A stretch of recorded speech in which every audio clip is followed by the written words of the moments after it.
The alarm exploded through the building, sharp and loud. Red lights flashed across the walls as officers ran down the hallway.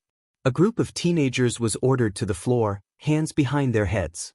A 16-year-old boy named Ethan Walker pressed his face against the cold tile, his chest rising fast as he tried to breathe. Just moments ago, he had been sitting quietly in the common room, thinking about his little sister. Now he was lying on the ground inside juvenile detention, watching heavy boots move past his eyes. In that moment, Ethan understood something terrifying. This place was where America's youngest offenders were growing up behind bars. And once you were inside, fear became part of daily life. Then an officer stopped in front of him and called his name.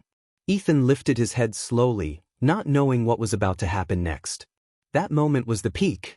But the story began long before the alarm ever sounded. Before juvenile detention, Ethan was just a normal kid. He lived in a small American town. He went to public school. He played video games and argued with his parents about chores. Life wasn't easy, but it wasn't dangerous either. One bad night changed everything. A group of older teens. A poor decision. Police cars flashing red and blue. Cold handcuffs clicking shut around wrists that were still growing. His mother cried as he was taken away. Ethan didn't know what to say. He didn't even fully understand what was happening. Juvenile detention is where kids are sent after being arrested. Some are waiting for court. Some are serving short sentences. They are not adults, but the rules are strict, and the doors are always locked. It is meant to correct behavior, but it often feels like punishment. From the outside, the building looks calm and official.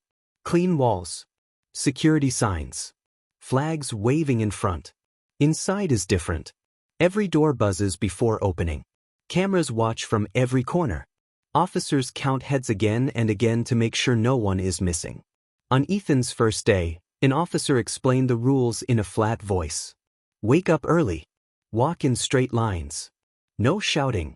No fighting. No touching. No arguing. Follow orders at all times. Ethan nodded, even though his hands were shaking. The housing unit was filled with boys around his age. Some looked scared. Some looked angry. Some acted like they had been there before. Ethan quickly learned that experience mattered more than age. Kids who had been locked up before knew how to survive. Every day followed the same routine. Wake up. Breakfast. School inside the facility. Free time under watch. Dinner. Lockdown. The school classroom felt strange. The desks were bolted down. Guards stood near the door. The teacher tried to act normal, but nothing felt normal. There were quiet moments too. Kids played cards. Some drew pictures. Others stared at the wall. Ethan wrote letters to his family, even when he didn't know what to say. Those calm moments felt safe, but they never lasted long. Juvenile detention is full of pressure. Kids from different backgrounds are packed together, all carrying fear, anger, and regret. Small problems can explode without warning. A look, a joke, a bad day. Some officers tried to help. They spoke calmly and listened. Others focused only on control. Their job was hard. They had to keep order while dealing with kids who were still learning how to handle emotions. As the days passed, Ethan changed. He talked less. He watched more. He learned where to sit and who to avoid. At night, he heard doors slam and voices echo through the hallway. He learned that some kids had been there for months. Others were waiting to find out if they would be sent to adult court. Then came recreation time on a hot afternoon. The boys were sitting in the common room, trying to relax. Some were talking quietly. Others stared at the floor. Suddenly, voices grew louder. Chairs scraped across the ground. An argument started near the back of the room. Officers rushed in, shouting commands. Then the alarm screamed. Red lights flashed. Everyone was ordered down. Ethan froze for a split second before dropping to the floor. His heart raced as boots moved quickly around him. The room filled with fear and silence. Juvenile detention was supposed to help kids change their future. But lying on that cold floor, Ethan realized something else. Growing up behind bars meant learning fear before adulthood.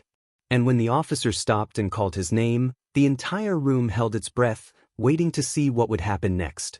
The officer helped Ethan to his feet and walked him out of the common room. The alarm had stopped, but the fear stayed inside him. The hallway felt long and empty. Each step echoed. Ethan did not know if he was being punished or protected. He was taken into a small room. The door closed with a heavy sound. The room was plain and quiet. Ethan sat on a chair and stared at the floor. His hands shook. His thoughts raced. He wondered if his time inside would change. He wondered if he would be moved. He wondered if this place would ever stop feeling scary. After a few minutes, an officer spoke calmly. He explained what really happened. Two groups of kids had almost started fighting. Anger had been building for weeks. Stress and fear pushed things close to chaos. The alarm was used to stop it before anyone got hurt. Ethan was not in trouble. Later that night, he was returned to his unit. Everything felt different after that day. The boys were quieter. The room felt heavy. Even the ones who used to act tough stayed silent. Everyone understood how close things had come to getting worse. The days that followed were stricter. More head counts. Less free time. More rules. Some kids were moved to other units. Others were placed on restriction. The tension faded slowly, but it never fully disappeared. Ethan started noticing things he had ignored before. Younger kids cried softly at night. Older teens acted strong, but fear showed in their eyes. Officers stepped in quickly to stop small arguments. Ethan realized juvenile detention was not just about punishment. It was about control and survival. During class one afternoon, a younger boy struggled to read out loud. His voice shook. A few kids laughed. The teacher stopped them. The boy sat down and stared at his desk. Ethan felt a tight feeling in his chest. These were still kids, even behind locked doors. Later, during free time, Ethan sat alone. He thought about how fast life had changed. One bad choice had taken him from home to this place. He wondered how many kids would leave and how many would return. Weeks passed. Then court day arrived. Ethan stood in front of a screen. A judge appeared. His mother watched from home.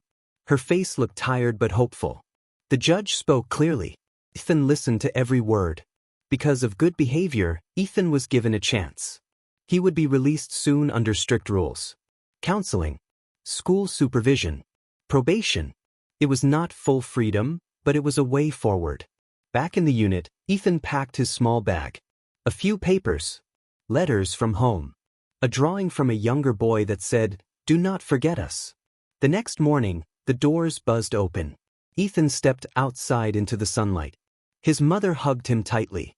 The air felt fresh. The world felt strange and familiar at the same time. As they drove away, Ethan looked back at the building. From the outside, it looked calm and normal. But he knew the truth. Inside juvenile detention, kids grow up too fast. They learn fear early. They learn rules early. Some make it out. Some do not. And somewhere inside that building, another kid was sitting quietly, thinking about home, not knowing how fast everything could change.